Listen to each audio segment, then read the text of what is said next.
Good morning and welcome to another edition of Our Town here on 94.9 and 99.1 The River. My name is Darren Swinson. Our Town, as always, brought to you by Decorah Bank and Trust.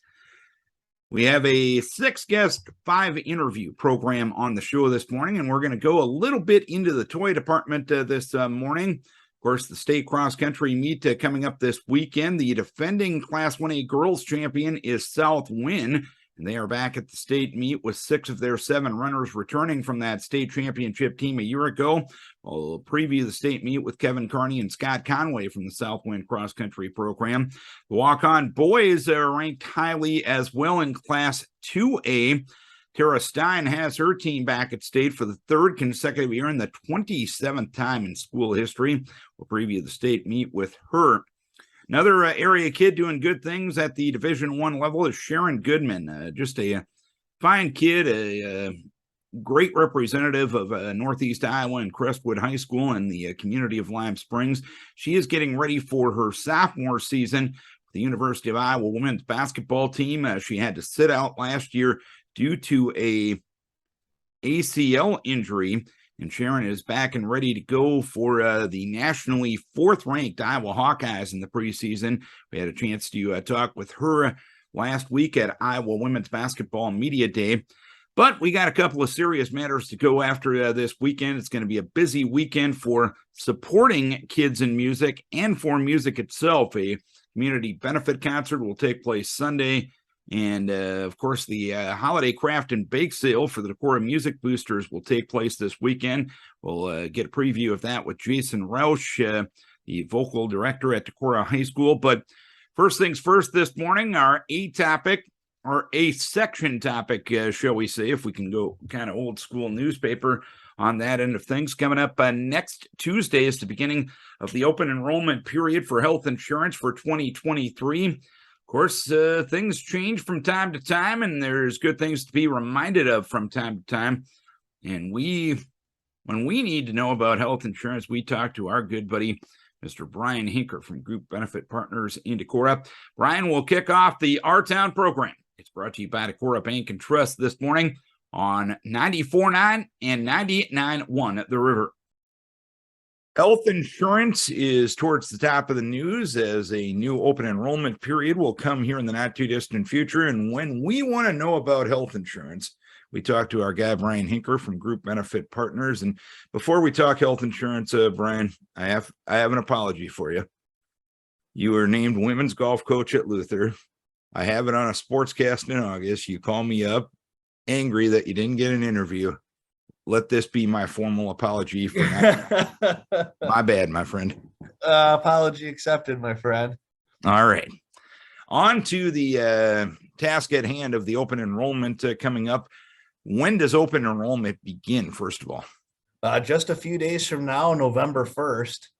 And in fact, the rates are out now. So, if you want to venture to the website or our website, I would strongly encourage you to not enter your phone number or email. You'll get inundated by telemarketers, but we or any local agent that participates in it should be able to run a quote with your income, family size, that sort of thing to see what your rate could be for 2023. And I know a few years ago, one of the issues, at least in the state of Iowa, there wasn't a lot of companies on the exchange. Is that getting a little better? It's not really getting better, but it's actually not a bad thing. Okay. Winneshiek, Howard, Almaquis, Fayette have less companies, to be honest with you, but because of that, the way that the subsidies are structured, they're actually getting more help to pay for their plans versus our friends in Clayton and Chickasaw. So it's a complicated math formula, but in some regards, competition isn't good because you're able to get more tax credits. Now, one could argue on the fiscal side of things that that's not necessarily good for our national debt and that sort of thing, but that's the reality for our people in those 4 counties is they're getting more subsidy tax credit to help pay for their plan. So when you were looking at the whole issue of insurance coverage and health insurance coverage and everything like that, you really can't put free market principles into this, can you? No, it's really I would say it's a blend. and with what we'll talk about here in a minute, what we talked about before the show, there's some things going on the spouse and dependent side of things that are really a big deal starting here January 1st, that in my opinion the government's kind of downplayed, because they don't want the attention to what it's going to do to the debt. On the Democrat side, the Republicans don't really talk about it because there's going to be a ton of people that are benefiting from this, and half of those people will be Republicans, half Democrat, just like everything. So it's kind of a hush hush for something, in my opinion, that's as big as the passing of the Affordable Care Act, not be getting news, is kind of telling, in a election cycle. Well, that's kind of the par for the course in a lot of matters, but we touched before the show, and I'll let you explain it now. What are the major changes that especially families need to keep in mind as they look for options for 2023? Yep. So this has been an issue since the passing of the Affordable Care Act. One of the main rules or principles was that employers of 50 or more had to offer affordable coverage to their employee or face a fine. And that's kind of the way it's worked for the last decade. The issue we had with it, and a lot of our clients, was a lot of businesses will, health insurance is expensive. They're going to pile some resources and cover the employee's premium, but they can't really afford to cover the spouse or the kids. That's on the employee's dime.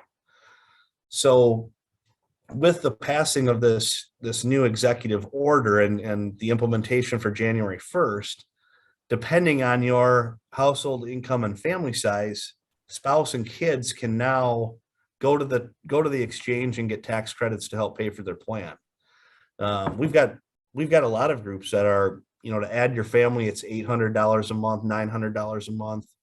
Those are going to be the situations where spouse and kids can now go buy an individual policy and pay, 90% are going to pay under $50 a month. So we're talking, in inflationary times, if we can get a family to save $600, $700, $800 a month, we're talking big deal category, or what President Biden said on that hot mic, with the Affordable Care Act passing. This is a big beeping deal. And that's what we think this is going to be. It's just amazing how quiet it's been. What is described as affordable in this sense? Great question, Darren. It's 9.5% of your adjusted household income. So there's some math that goes into this, and it's based on the least expensive plan available to you through the employer. So when we'll get together with people here starting in a couple days, there's quite a bit that goes into it. You want to make sure you got your ducks in a row. We always say, don't do it yourself. A lot can go wrong within the application and just how this works. So the last thing we want is for somebody to sign up, think they're going to get this big subsidy tax credit, at the end of the year find out that they made too much money, they got to pay it back, not know the network issues, those sorts of things. So it's definitely best to use a trusted resource. And is that one of the reasons we had to take algebra back in school? I think that's what they are saying now. Yeah. Thankfully, we have an Excel program that you just have to type numbers into and it does the math for you. They did not teach you that in Mr. Landis's class. Well, fortunately, the kids that paid attention have the jobs in that end of things. But yeah, other than this family change, is there anything major that is different from years past? Not that we're seeing. The prices go up. The tax credits generally match the prices. So we haven't seen anything major happen. It's kind of status quo outside of this big family deal that will have a lot of attention, we think, going forward. When it comes to the open enrollment, when is the deadline to sign up for 2023 if you want to get covered by January 1st? Yep, December 15th at 11:59 p.m. Should I give Nikki's cell phone right now? I know she loves to play that last day, but maybe we better not. Well, I would leave that up to you and her, and I'll let you guys manage that one in the office. But is there other, shall we say, life events that could potentially change your insurance coverage that allow you to sign up for open enrollment coverage other than this November 1st through December 15th period? And have any of those changed? Great question, Darren. We've had that a lot here. There's some national attention to the Medicare open enrollment and national open enrollment. If you lose coverage through a job, if you get divorced, if you get married, you have a child, those are all events that throughout the year qualify you to change your plan or go get coverage on the marketplace. So we've had a fair amount of people that are looking at maybe they're going to retire at 63 years old or 64. What does my insurance look like? Those are all things and scenarios we can go through, but losing coverage through your job is probably the most common life event. And those are things throughout the year that allow you to go onto the marketplace and get a plan. Anything else folks need to know as of this time prior to next week? I don't think so. I think, it's somewhat of a well-oiled machine. Check little things we see, like if you've got one child on your plan that's, age 24 and you're paying the employee child rate, if they're no longer a dependent, they could likely go get a plan on the marketplace for under $50, and you could drop down on your group plan from employee child to single. There's some strategies like that are always floating around that are worth looking at to save a couple $100 here and there. A month goes a long way. And one of the things you always bring up when we talk to us, when it comes to this, there is help available. I know a lot of people are prideful. They think they can do it themselves, but with the level of bureaucracy, with the level of red tape, with the level of regulations, it's good to have a trained professional assisting you with the process.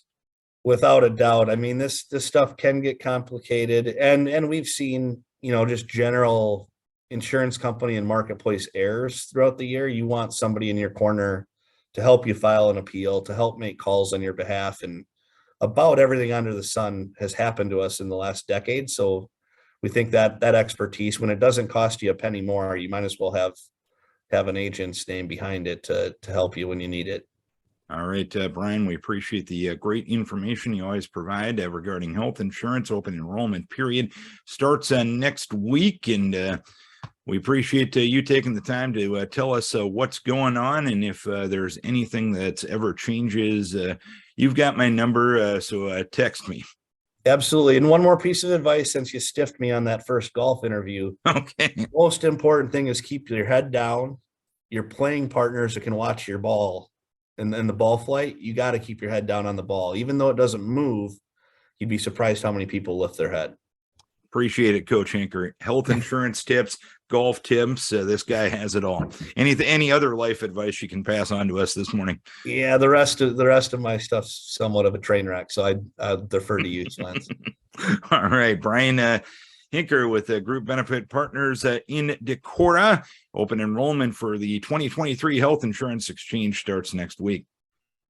Having a conversation this morning with Jason Rausch, the vocal director at Decorah High School. Not one, but two things to talk about with Mr. Rausch this morning. And before we get into the topics of discussion, a very good weekend for Decorah High School music students last weekend.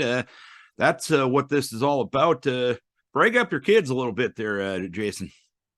Yeah, we had our all-state music auditions this past weekend, and we had 15 students from Decorah High School selected. We had some instrumentalists and some singers. So it's always an interesting process getting to do this, because we're competing against students from all over Eastern Iowa with Cedar Rapids schools, with Dubuque schools. It's not just 3A schools. So we're dealing with lots of different situations, I guess, in some bigger schools. So the fact that we are getting 15 students selected, we are really thrilled with, and just really proud of the kids, because they put in a lot of time to do it. With the singing auditions, they have to audition in groups, in quartets. For us here, I'm allowed 28 students, and so they have to really learn some skills to work together as an ensemble and know what they're doing individually, but also be able to work together. So it's a unique audition experience here in Iowa for the all-state chorus auditions. The instrumentalists, they get to do solo audition, so it's a different situation for them. But yeah, some tough music, and they pulled it off, and we had 10 singers selected, so just really happy with them. Even a ninth grader was selected this year, and that's a super rare thing. Oh, very cool thing, and congratulations to all involved. And coming up this weekend, to support the kids that are in music at Decorah High School, you have your annual holiday craft and bake sale. Tell us all about it. Yeah. So this is our 36th annual holiday craft and bake sale. And it's this weekend, October 29th and 30th in the high school. It's our gym is packed. Denise Golrud has told me we are packed. We can take as many as we can. Our main gym is full and our cafeteria is full. So that's very exciting because all the proceeds from this event go to support these students who audition for music contests and do state solo and small ensemble festival in the spring. So all these proceeds help to pay for hotel fees, for registration fees, and for some meals while they're down there. So we're so grateful that we get to do this craft show and bring it to our community, because we know there's a lot of great things that people get to purchase, and a lot of great vendors. And I can tell you a little bit about those folks too. You know, we have some woodworkers, people that make wreaths. We have food, some caramels, some candy bouquets. I think we have some people selling apples, and we have paintings and carvings and jewelry and metal art. And of course, Christmas decorations, holiday decorations, our Halloween decorations. So there's lots of things for people to come and see. And, you know, we just encourage people to come out and support this event. We have food. You know, we have the Music Boosters have a concession stand. I don't know the exact things for the concession stand, but we have lots to offer for people, so they can make a day out of it, you know, or an afternoon out of it, and have some time to have some good food too.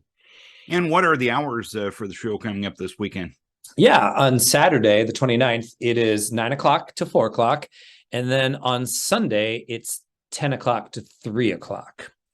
And from what I understand, you got a few raffles going on as well. Yeah, we do. We have a raffle for a TV. I believe it's a 40-inch TV. And the amount, I think, is $2 for one chance and $3 for 5. So that money also all goes towards our students. And then we have door prizes throughout the day. When you come in, you can sign up, and then we call names at least once an hour, if not every half hour. And is there any charge to get in? It is free. It is free. We want you to come in and enjoy looking around and hopefully purchasing things from our vendors. So it's free to come, free door prizes, and then you can buy a chance for a TV.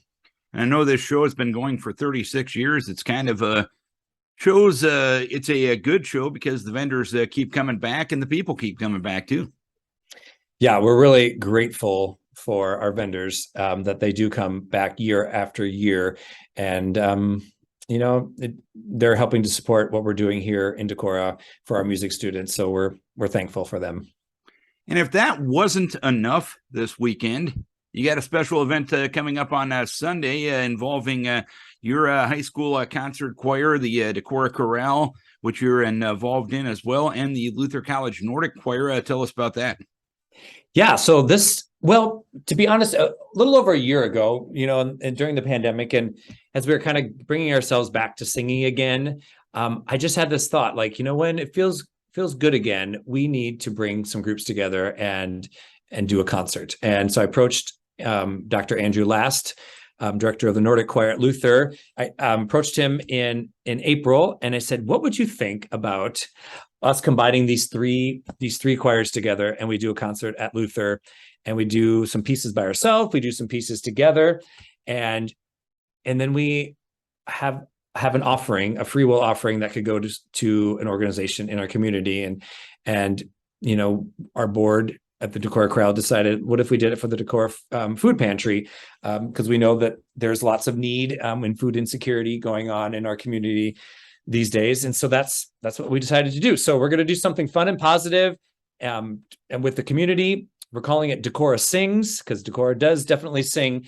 And we're going to support a local organization. And we're just really excited about it, to see different generations singing, high school students singing with college students, singing with people up, I think, probably pushing 80 years old in the Decorah Corral.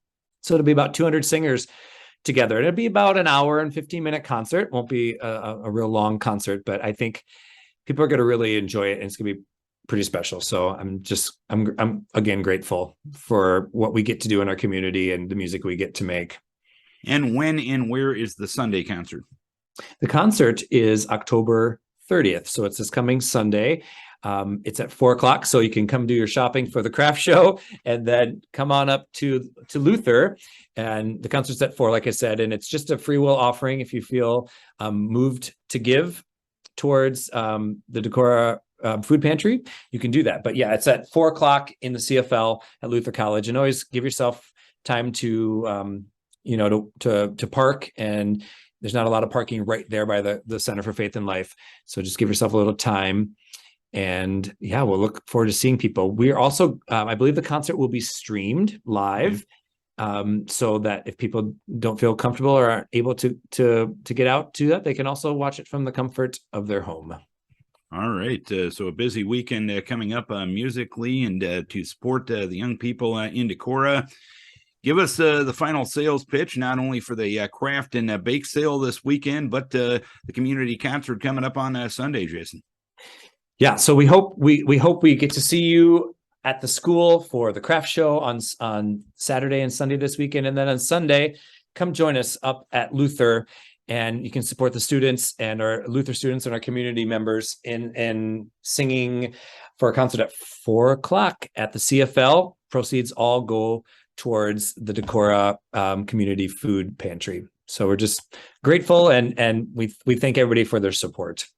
All right, Jason, we appreciate you taking some time to tell us about the events coming up this weekend. Congratulations to the Decorah High School music students and their all-state recognition as well. And great way to keep that tradition going is to support the events coming up this weekend. Thanks for the time. Enjoy yourself, and don't forget to hydrate and get some sleep this weekend too. I plan on it. Thank you so much, Darren. Jason Rausch, the vocal director at Decorah High School, holiday craft and bake sale at the high school Saturday and Sunday, and a community concert coming up at the Luther College Center for Faith and Life on Sunday as well. Chatting here with Sharon Goodman as we get ready for the Iowa women's basketball season. Sharon, obviously you missed last year with the ACL injury. How is the knee doing? The knee is, we're doing well. It's been about a year from maybe today. I'm not sure what it is, but yeah, it's about a year out. And it's been good. I've learned a lot through the journey, and feeling good though. And it's a lot of, obviously it's a mental journey and it's a physical journey, but feeling good, and my teammates have been the best when coming back. And when it comes to that mental journey that you touched on, how difficult is that, just putting trust back in your body, knowing the fact that you haven't been on the court, at least in a practice or a game situation, in about a year? Yeah, I mean, it's a lot of just believing in yourself and knowing that your teammates have your back, and that the work that you've put in the weight room and just on the court, and that your teammates believe in you, but then that work that you put in trusting that will carry you through. Yeah. And when you make your way back from a physical standpoint, as you're rehabbing, how do you keep your fitness up? How do you keep your basketball skills up? How do you keep everything going as well as you can while dealing with that injury? Yeah, I mean, I had Shatia with me through the journey too. So a lot of that, the weight room work, I mean, it was a long year, and it's a lot of work in the weight room and hard workouts, and don't always want to be in that situation, but I had somebody right there with me, so that was a lot of it too. She helped me out. And everyone who watched your team on TV last year noticed you and your enthusiasm that you brought from the end of the bench. And I've seen you throughout your athletic career always bring that. How do you keep that positive mindset while I'd imagine in the back of your mind you're disappointed that you can't be out there? Oh, for sure. Yeah, you always want to be out there with your teammates, but a lot of it just comes from loving my teammates and wanting to support them and see them do well. And I'd say also, we always talk about how a best way to get out of your own head is to get into somebody else's. And so, and I do have those tough days. The best way for me to get out of that is to maybe cheer on my teammates more. So. And obviously at the post position, you got a pretty good example of someone who works very hard in Monica. For sure. Obviously, her coming back for that 5th year, how much of a mentor has she been to you and really the rest of the post players on this team? I mean, Monica's amazing. She's the best. She's somebody I look up to every day in practice. She works very hard and is always positive and always willing to work with me. And she worked with Megan, and she's willing to do that same thing and bring me in and work with me. So she's the best. And what does that speak to the culture of this program? Because Megan kind of mentored her, Monica's mentoring you guys, kind of a pay it forward mentality. Does that speak pretty well to the culture of this locker room? Oh yeah, for sure. We are very team focused, and we're all about, the culture and being the best that we can be on and off the court. And I think that does speak a lot when we're willing to work with each other and love each other in the way that we do. And obviously Monica will need a breather every now and then on the court, and you're in the mix for that backup post position. How do you guys make it as healthy of a competition as possible, knowing the fact that everyone wants to be out there, but you all want what's best for the team? Yeah, like I said before, we all want to be on the court, but I think remembering that each of us that are in that position to maybe support Monica and give her a minute, give her a breather when she needs it, understanding that we all have different things that we bring, whether it's strength or speed or agility or tenacity. I mean, we all have our different strengths, and remembering that it's for the team, and when our strength can help the team, then we're ready to go. But is part of that Monica expecting you guys to push her pretty well in practice? For sure, yeah. I mean, it's fun to, I talked about that coming into college from just my freshman year. I mean, I went against maybe 2 girls my height in high school, maybe 2 times. So it's, I come to college and I'm doing that every day in practice. So that's more fun than anything, to be able to go against people that are your size and push you every day. And that's what we want. We want to be better. So.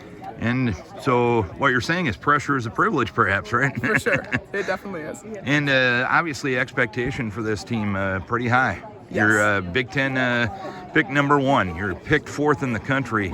Obviously that creates a lot of excitement, a lot of enthusiasm. How do you stay grounded and just keep doing the work that you need to do to get to where you want to go? Yeah, I mean, it's an honor to be ranked that high, and it's exciting, but we have to be able to see the big picture and realize that we can't, we have to be willing to take that with a grain of salt and realize that 1, it's an honor, and then 2, but it also doesn't mean anything if we don't put the work in and do the job that needs to be done. We're excited about that, but we also know that it takes work. And I know normally when sports teams talk about ignoring the outside noise, it usually comes from a negative end of things. Do you have to do that kind of a little bit from a positive end of things too?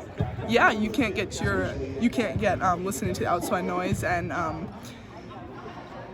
letting that almost put too much pressure on you, but you also can't let it make your head too big and not make you not want to put in the work, because we do need to.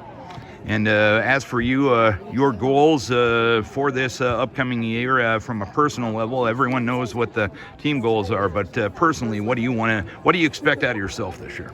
I mean, the biggest thing I'd say is just supporting my team with my strength, like I said before, when they need me, and my goal is to just be ready to go when they need me to be in. All right, best of luck to you this year. Thank you. All right. For the 3rd straight year and for the 27th time in school history, the Waukon boys cross-country team is heading to the state meet. They finished 2nd at the state qualifier in Monticello yesterday afternoon, and head coach Tara Stein joining us. And Tara, what's made this a successful season for the guys to this point? We've had the luxury of having such a close-knit pack when it comes to running these meets. Last year we had the most depth of any program that I've coached since I've been back here, and we're just as deep this year, if not a little bit stronger along those lines. And when you can come in and run last night at a tough state qualifying meet and have a pack where 1 to 5, you have a spread of like 14 seconds, that's going to put you in a really good position to be able to move on to the state meet in Fort Dodge. And you mentioned the 1 to 5 pack. Even the 1 to 7 pack was just slightly over a minute. That just kind of adds to that depth that you're talking about, correct? Most definitely. And, you know, when we look at how things have gone over the course of the season, we've actually had meets where our spread from 1 to 7 has been under a minute. And there's not very many teams, I think right now in 2A or maybe even in the state that can say that they have a spread of under a minute from 1 to 5, let alone 1 to 7. And, you know, too, with the depth that we've had, we have, you know, our top 8 this year, anywhere from 2 to 8 could be shuffled up on any given night. And, you know, when you can have 8 runners that have gone under 18 minutes at some point over the course of the season, that's huge moving forward. And when you talk about program depth, I'd imagine it's just not the 7 guys that'll toe the line next week in Fort Dodge. There's probably other guys that would be running varsity for quite a few other teams. Is that fair to say? Yeah, I would agree with that. You know, we have right now, like I said, we're looking at our top 8, and I feel comfortable if, you know, if we had to put in number 8, we've had to put in number 8 a couple of different times throughout the course of the season. And I have total confidence in those runners being able to do their job and put us in the best position to compete and do the best at that meet. And then beyond there, yeah, when you're looking at 9 down to, you know, even 15, those guys are bringing it every night in practice, and they're making our top runners better so that they can be where they're at right now this time of the season. And a couple weeks back, throughout the course of the season, as you build to the championship end of things, you guys won the Northeast Iowa Conference title. It was the program's first title since 2003. How big was that as you progressed and kept taking steps forward throughout this campaign? You know, going into it from a coaching standpoint, I always felt, especially having ran and competed for Waukon in the Northeast Iowa Conference back in the day myself, that it'd be pretty cool to be able to bring home a conference title. And then when we actually were able to go out and take care of our job and make that happen, it was really hard for me to put it into words, just how proud I was of that accomplishment. And, you know, oftentimes, you know, whether it be our Northeast Iowa Conference or most of the meets that we run in our corner of the state, you're running against state meet quality runners, meet in and meet out. And so what better way to prepare yourself for those bigger meets after the conference meet was, you know, brought to an end. And we talked about the fact that this is the 3rd straight year you've got the team down to state, 10th 2 years ago, 7th last year. 4 guys are going to be competing at state for the 3rd consecutive year, 5 guys in back-to-back years. How much does having that state meet experience bring a comfort level as you prepare for next week? I think that is very, very important. And there will be that comfort level. And, you know, when you have those guys that have been down there, whether they've ran or they've been there to take it in as an alternate, they at least know what it's all about. So hopefully that will help with us being able to approach things next Friday and just approach it as another meet. Like, we have a job to do. We need to go out there, take care of, you know, treat it basically as another meet. And if we do that, we'll put ourselves in pretty good position for how things wrap up next week. How do you go about treating such a big meet as just another meet, just with a longer bus ride? That can be a tough one, because it's, what do you do? Do you approach it that, hey, yeah, we'll actually go down the day before? And so I know you've got that argument with, hey, do we stay home and sleep in our own beds, or do you make that, you know, 3 to 4 hour drive the day of the meet and know that we're cooped up in a vehicle for that stretch? So we try to keep things leading up to that stretch as normal as possible, while letting the boys enjoy the fact that, hey, we've qualified for state, And now let's get in our workouts and then try to keep things as normal as we can, even though we're going to have to approach it a little bit different. And I think that's where, too, having that past experience will definitely help us out. Last couple of years, you've ran on Saturday. This year, you're running on Friday at the state cross-country meet. Does that change your week of preparation at all? Not really. Maybe just adjust a few things here or there just to make sure we get our workouts spaced out appropriately. But I don't really see there being a big difference going from running, Saturday morning to now this year we'll be running Friday afternoon. It will be a fun little twist and change of pace for us. In the past, with the way our school calendar falls, we've left on Friday when it was a no school day. So hopefully this way we can get the guys out a little early next Thursday, and they'll be able to celebrate that part of it too. And running in the afternoon, we're pretty accustomed to that. So I'm kind of looking forward to that opportunity to have more of an afternoon time slot to go out there and see what we can do against the rest of 2A. And part of the key is having that tight split, as you touched about. You had it at Monticello. You've had it pretty much throughout the course of the season. I know Nathan has usually provided the lowest stick for you guys, but how important is it for him to just go out and set a quick pace and for the rest of the guys to follow? Is that part of the strategy going into next week? I think, to put ourselves in the best position to have the best finish down there next week, we're going to need, our front runner to go out there and kind of pull us along. And he's done a wonderful job of that all season. But our pack, the power of our pack, we've been fortunate in the past. And I think this year that's going to be kind of even more important. If he can get out in a position and get that pack pulled out in good position from the start, that's going to put us in a much better spot as we work through the course of the race and hopefully put us in a position to finish as high as we can on Friday.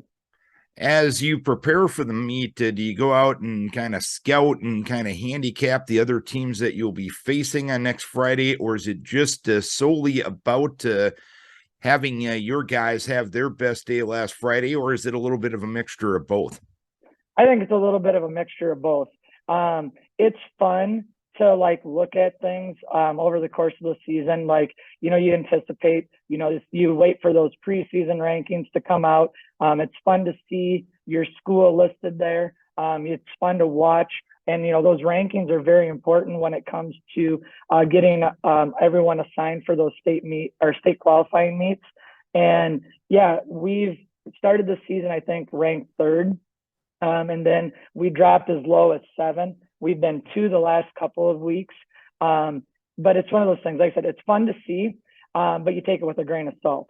And so then when you look at these other schools, I haven't had a chance really to look too much in detail at all the state qualifying meets for 2A last night. I do know that there were some really good teams and some ranked teams that won't be competing next week at Fort Dodge. So I feel very fortunate that we were able to go out there and, take care of business last night and get ourselves a berth for next week's state meet. And yeah, we see what those other schools are doing, what those other runners are running. But ultimately, we've got to be able to go out there and run on Friday and make it happen then.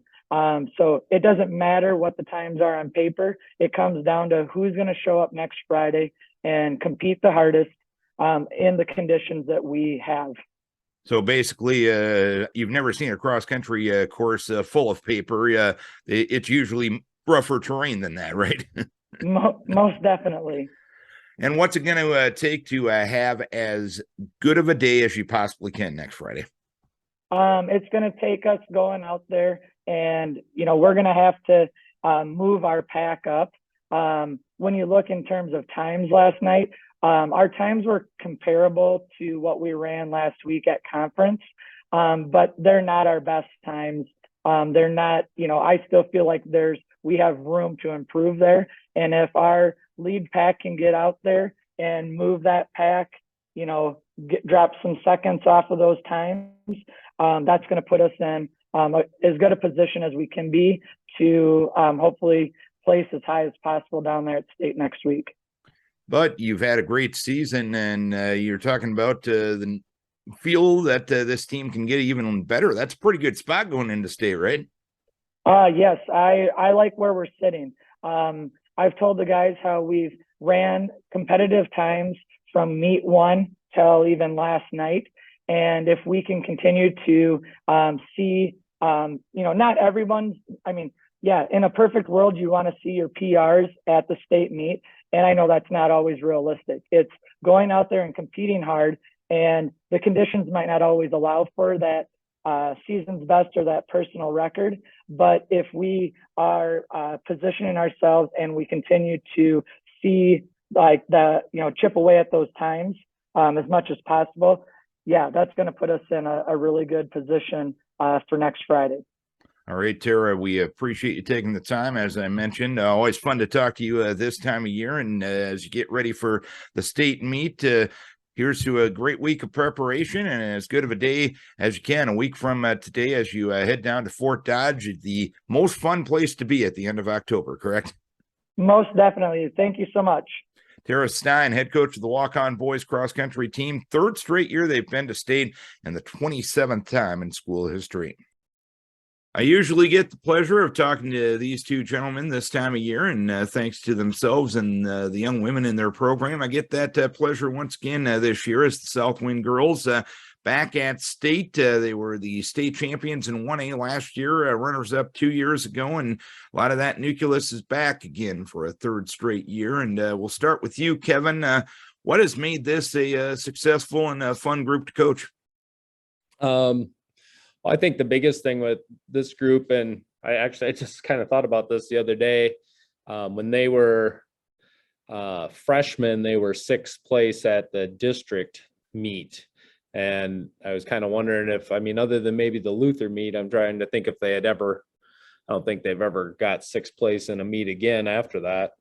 But I think a lot of it is just that, just the hard work they put in and how much they've progressed. And I don't know. I can honestly say I don't think in the last 4 years I basically never hear them complain. They never get down on themselves really very much. They don't get too high. They don't get too low.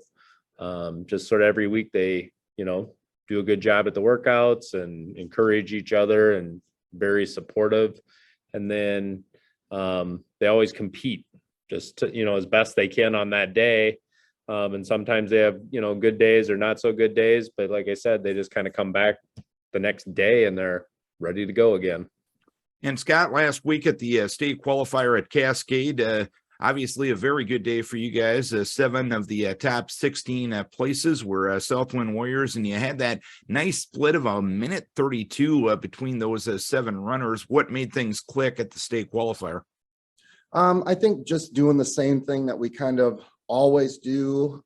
We talk about putting yourself in the right position early on in the race, get to where you can see where you want to go and then race all the way through. And Cascade is a little bit different in terms of race strategy. It's a little hillier. So, we kind of prepared the girls and the guys for that. The first, 1,200 meters is a lot of up and down, and you don't want to trash yourself by sprinting out and then sprinting down the hill and then sprinting down another hill. And then, you find yourself at the mile mark, you're like, holy smoke. So our kids did a really good job of gauging their effort and putting themselves where they could race all the way through.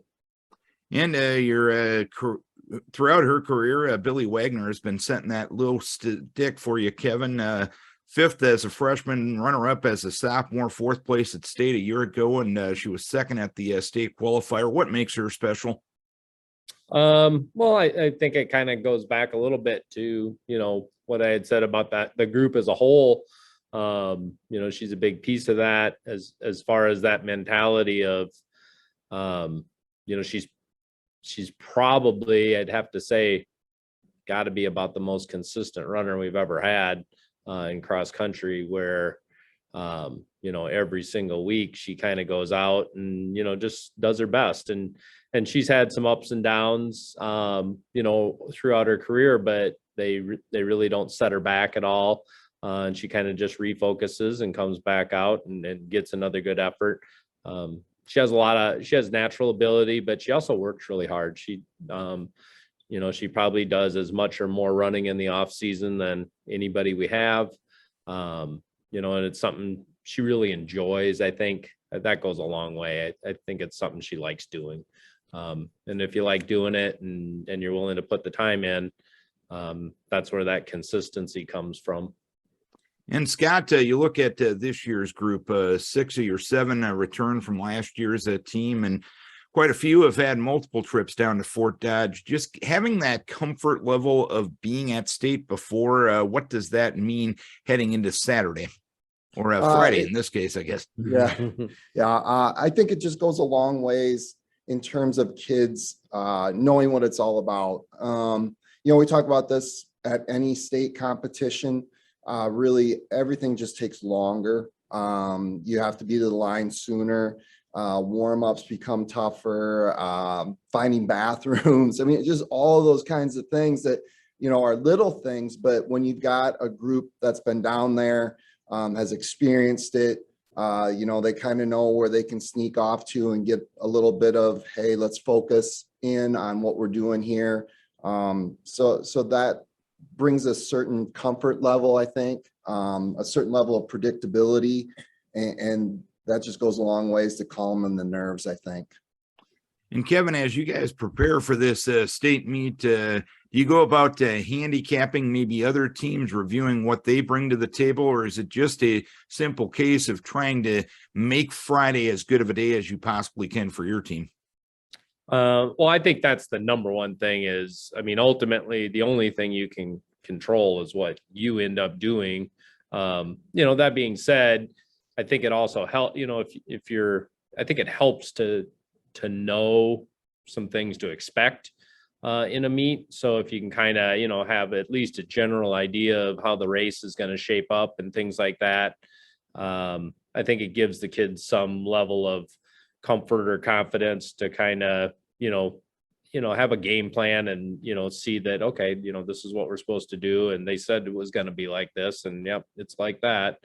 So yeah, I think it is. And like this year, when I look at it, I really think this is probably the deepest 1A field we've seen in a long, long time. There's a lot of really good teams down there. And Scott, I know you've touched on it in the past. When you go into a state meet, some kids are going to have really good days. As other kids might not have their best day at state. That's just the way it probably works at a state meet and every meet going into the day. How do you go about managing that and just making sure that everyone is as level headed and as even keeled as possible heading into Fort Dodge? When we talk about going down there, we flat out tell the kids that that's how things are going to shape up. It'd be great if everybody could go down there and have the greatest race of their lives. That just simply isn't the case. It's just like life, you have your good days, your bad days. And if it's a bad day, you got to figure out a way to get through it. You got to figure out a way to stay mentally positive and say, well, okay, this is not my best day, but I'm going to make it the best worst day I've ever had. And heading into Saturday, Kevin, do you factor in weather and look ahead at the weather apps or anything like that to maybe prepare your kids? Or is it a case of there's a reason it's cross country? And I know, as Jeff Weddick always says, there will be weather. Yeah. We always look at that. Mainly for our own comfort as coaches, if nothing else, know what to wear. But yeah, looking ahead this year, at least as of now, it looks like we need to be prepared to run in perfect weather. So it looks pretty nice so far, but yeah, you never know. It'll be cool and whatever it is, but that's kind of one of those things where it's like anything else. We tell the kids if there's something that, is an obstacle in terms of weather or conditions or the course or whatever it happens to be, that, you got to just take that and use it to your advantage. Where there'll be some people who don't handle it well. So if you do, then you're one step ahead of them. And Scott, when you go about preparing for this week from a practice and a training perspective, knowing the fact that you have a lot of state meet veterans on this team, does that kind of make this week a little easier? I don't know if it makes it easier or harder. I mean, we kind of plan out the whole season from the very beginning, and we make tweaks and adjustments throughout. If kids are looking tired or fatigued or hurt or whatever, we make changes. But as far as kind of the schedule for the week, we've had that set for a long time, and the kids know what we do the last few weeks of the season in terms of, cutting back just a little bit, but keeping them sharp and fresh. So I don't know, kind of go about our business and do what we've done. And I'll ask you both as the final question. Start with you, Kevin. What's going to take to have as good of a day as possible come Friday? Well, I think it just kind of goes back to what we've been sort of repeating already is you got to get everybody to go in and give 100% of what they have on that day. Just be prepared to, the goal is to go down and put yourself in a good position, give yourself a chance. And then you just, I know it's cliche, but you just got to have everybody. If you're at 100%, you have 100%. And if you're at 80%, you better give 100% of your 80%. You can't turn an average day into a bad day because you didn't get a perfect day is the bottom line. And good algebra there from Coach Kearney. Any math coming your way, Coach Conway? No, I think one of the things in terms of making it, the best day, that probably started about 6 months ago. All the work that you put in leading up to it, that gives you the opportunity where if you are sick or hurt, you can take a couple days off, get refocused. And this is just another step in the process. And that's really what we kind of emphasize with the kids is it's all about the process. It's not about the end. And so when they show up to that state meet, they know that race is just one more part of what we're doing this season. You just make it the best you can. All right. Well, third straight year for your girls program. It's been a great season to this point, and hopefully it can finish in as good of a way as possible come Friday, coaches. We wish you best of luck on another trip to Fort Dodge this week, and hopefully very good news coming at the end of the day Friday. Thanks a lot. And we wish all those other teams competing from Northeast Iowa good luck as well. Kevin Kearney and Scott Conway, coaches of the South Winn cross country program, the girls at state for the third consecutive year. A big thank you to our guest on the program, Brian Huinker from Group Benefit Partners in Decorah. Decorah High School vocal music director Jason Rausch, Iowa women's basketball player Sharon Goodman, sophomore from Lime Springs. Waukon cross country coach Tara Stein has the boys back there for the third consecutive year. And Kevin Kearney and Scott Conway from the South Winn cross country program, they're back at state for the third consecutive year, and they're the defending state champions in Class 1A. Best of luck to them and all the other area individuals that will be competing at the state meet this Friday. Don't forget, we put these shows on YouTube each and every week, and we allow you to watch this program. We realize you can't always be near a streaming device or a radio at 9 o'clock on a Thursday morning, but we want to let you know the interesting people we get to talk to on a weekend and week out basis. Our Town is available on YouTube for today. Just go to 1027 Our Town program. If you're out searching the fun things you can find on YouTube, that's a good way to find it. We also put the links up on all of our LA Communications Facebook pages as well. Our Town via YouTube, another way we serve you here at LA Communications. Thanks to our guest on the program. Thanks to our sponsor, Decorah Bank and Trust. Most importantly, we thank you. That's right, you, the listener, the viewer, or the streamer, for tuning in, for logging on, or for watching Our Town on 94.9 and 99.1 The River.